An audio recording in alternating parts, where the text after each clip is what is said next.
तर आज आपण झटपट नाश्ता बनवणार आहोत। कढईमध्ये 2 पळी तेल टाकून घेतले, 4 बटाटे कट करून घेतलेले आहेत मी। मोहरी टाकले, तेल कडकडीत गरम झाल्यानंतर आता हे बटाटे आपण बिना पाण्याचे करणार आहोत।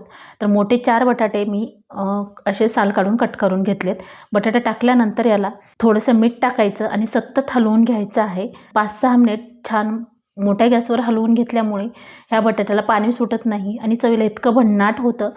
सगळ्यांनाच हे नाश्ता आता हे बटाटे छान असं आपण परतून घेऊया। नाही ते बघा साधारण 4-5 मिनिट झालेले आहेत। आपण सतत परतून घेतोय। याच्यामध्ये पाणी न टाकता आपण बनवतोय। तर थोडीशी हळदी पावडर टाकलेली आहे। हळदी पावडर आणि मीठ टाकायचं। हे बघा अशा प्रकारे छान असं हे बटाटा 10-1 मिनिट आपण हे परतून घेतलेलं आहे। सकाळच्या गडबडीमध्ये अगदी डब्याला देऊ शकता किंवा नाश्त्याला खाऊ शकता, इतकं पटकन होतं। याच्यामध्ये आणखीन पाव चमचा मीठ टाकून घेतलेलं आहे चवीनुसार। परत ह्याला हलवून घ्यायचं आहे आणि हलवताना व्यवस्थित हलवायचे। आता एकदम लो फ्लेम करून 2 मिनिट असं झाकून ठेवायचं। इथं 1 टमाटर आणि 1 कांदा कट करून घेतला आहे आणि कोथिंबीर। टमाटरसुद्धा एकदम बारीक आपल्याला कट करून घ्यायचं आहे। बटाटे छान परतल्यानंतरच आपल्याला ते टाकायचे। अगोदर फोडणीमध्ये कांदा टोमॅटो टाकायचं नाही, का तर बटाटा परतणं गरजेचं आहे, त्यामुळे पटकन शिजतं। हे बघा 8 ते 10 मिनिटांमध्ये हे बटाटा छान परतून झालेला आहे आणि त्याच्यानंतर व्यवस्थित परतल्याशिवाय कांदा किंवा टमाटर आपल्याला टाकायचं नाही। ते छान परतून झाले। आता आपण याच्यामध्ये कांदा आणि टमाटर टाकून घेऊया आणि कांदा टमाटर टाकायला ना म्हणजे परतायला बिलकुल जास्त वेळ लागत नाही, त्यामुळे शेवटी टाकायचं आहे। साधारण आणखीन 1-2 मिनिट परतून घेतलं की म्हणजे लगेचच हे परतलं जातं, त्यामुळे वेळ लागत नाही। हे बघा अशा प्रकारे एकदम बारीक टमाटर कट करून घेतले। तुम्हाला टमाटर नसेल टाकायचं तर काही हरकत नाही।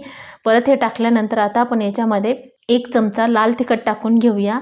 परत ह्याला हलवून घ्यायचं आहे। सर्व बटाट्याला छान मिक्स झालं पाहिजे। अर्धा चमचा धने आणि जिऱ्याची पावडर आणि पाव चमचा गरम मसाला आणि आणखीन पाव चमचा आपण मॅगी मसाला टाकतो इथं, का तर आपण इथं शेंगदाण्याचं कूट वापरणार नाही आहोत। आणि गरम गरम ही बटाट्याची भाजी आणि गरम गरम चपाती एकदा नक्की तुम्ही खाऊन बघा आणि मला कमेंट करून सांगा की कशा प्रकारे झालेलं आहे। एक थेंबही पाण्याचं न टाकता आपण ही बटाट्याची भाजी केली आहे। एकदम परफेक्ट आणि चवदार खमंग ही भाजी होते। इथं मॅगी मसाला मी अगदीच थोडासा वापरलेला आहे। हे बघा एकदम छान असं हे बटाटा आपलं शिजलेलं आहे। यापेक्षा जास्त शिजवायचं नाही, फक्त सॉफ्ट झालं पाहिजे। आता थोडीशी कोथिंबीर टाकून घेतले आणि परत याला कढई गरम आहे तोपर्यंत झाकून घेऊया। आता इथं चपाती करण्यासाठी पिठाचा गोळा घेऊन हे लाटून घेऊया। ही घडीची पोळी आपण करतोय, थोडं तेल लावायचं। परत पीठ भुरभुरल्यानंतर परत तीच प्रोसेस करून ह्याला उंडा तयार करून घेऊन लाटून घ्यायचा आहे।